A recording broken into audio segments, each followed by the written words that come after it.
So, most recently I've made a video reviewing the Lucid Air. This is up when I was in New York. I made follow-up videos talking about what the interior is like, what the performance is like, what the overall drive is like. So I'm not really going to talk much about that, because in this video we're going to be talking more about the economic aspects when it comes to Lucid as a company in general, because as we're finding out, it seems as if they're underperforming the expected revenue that they should be bringing in. And we'll find out whether that's an issue or whether not, and how they're probably going to address this problem. However, if you guys are new here, definitely like the video, subscribe. Definitely also don't forget to hit the notification bell, because that's going to keep you guys up to date when I have new videos coming out. And without further ado, let's start up the video.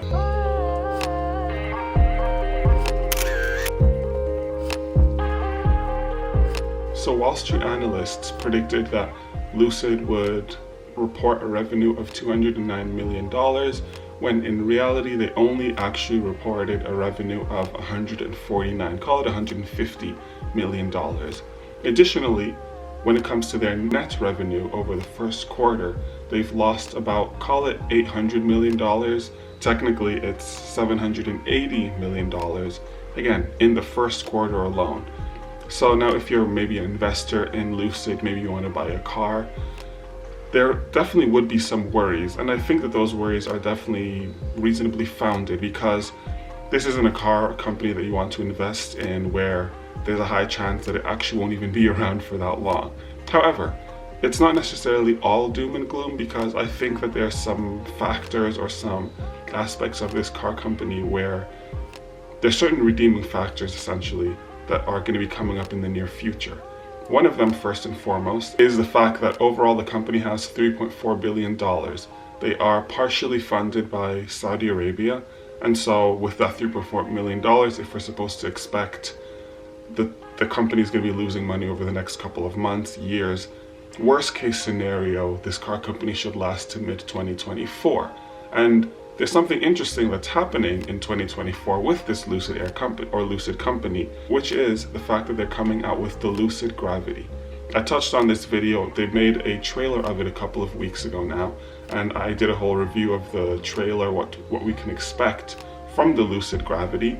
Long story short, it's a new SUV that's going to be coming on the market, of course electric, and it has a variety of features which are, I'm assuming, going to make it a high-end, more expensive vehicle. And so with that, there's a high chance that that vehicle is essentially going to aid or assist the increase in revenue of Lucid over the next coming years. Additionally, there's expected sales of 10,000 sedans, that's the Lucid Air specifically, that are going to be sold in 2023, which isn't much, but then again, when the cars are over $100,000, you're more likely to make a reasonable amount of profit off of those vehicles. So while this is something to be aware of, especially if you're really intrigued in this Lucid Air, I keep saying Lucid Air, if you're intrigued by the Lucid company as a whole, maybe if you have stocks in it, which I do, because I just generally like investing in whether it be startup companies. I'm very big in the automotive industry in general, having had a variety of career type jobs within this industry, and just being interested in it in general. I think that it's definitely something you need to be aware of if a car company is potentially going down, if they're actually making significant profits or revenue overall. So with that, I'm going to go to the comments and see what they think. So Rap Top Dodge says, growing pains. Tesla was hemorrhaging money when it was ramping up the Model 3 production. No way will the Saudis let this company fail. So at $7 a share, it may be a buy. Buy 1,000 shares and let it ride. So actually, I was I wouldn't say one of the first ones necessarily, but I heard about this Lucid company, years ago now. At the time, I don't even know where I was in life, but I just generally tend to follow up and coming, maybe startup companies in the tech world in general. And so I actually bought a few shares of this company. And granted, it's sort of been up and down, as most startup companies tend to be. We've seen this even with Tesla. There was a phase where they had an insane lowering of their stock prices over a certain period of time, and then it skyrocketed, I think around the pandemic, maybe a little bit before, but around that general time period, the price of Teslas, or the share price of Teslas, just skyrocketed. So generally speaking, we're going to be expecting the ups and the downs when it comes to new car companies, but I would like to assume that hopefully, for the sake of this company, over the next couple of years, things generally tend to stabilize a little bit more, so we can actually know what we're expecting. And then last but not least, this other comment says, the market is wide open for a standout product at the bottom of the market. At Lucid's level, it's just really another nice luxury EV. A legit desirable $3,500 EV with 250 miles range is what the market needs, but I don't think anyone other than Tesla is capable of building that car. I suspect we'll see in 2025 an all-new hatchback EV built in Mexico that's 3,500 or less out of Tesla.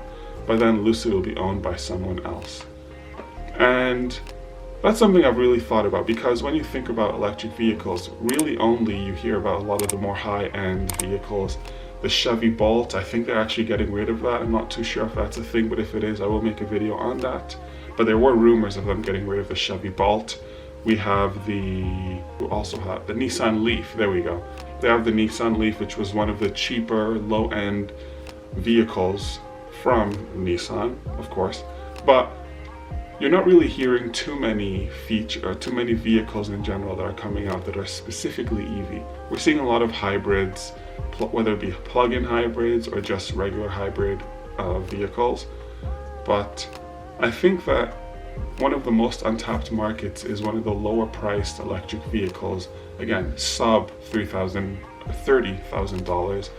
And I think that over time, as we see more and more cars getting into the EV market, where you see it with Mercedes-Benz, you see it with Porsche, I think that overall we're going to slowly start seeing a decrease in price of electric vehicles, specifically so that the lay person, the average everyday person, can be able to afford one. So with that, let me know what you guys think about the future of Lucid. Do you think that it's here to stay? Do you think it's probably going to tank? Let me know what you think of this situation, and that's that for this video. Catch you guys on the next one. Peace.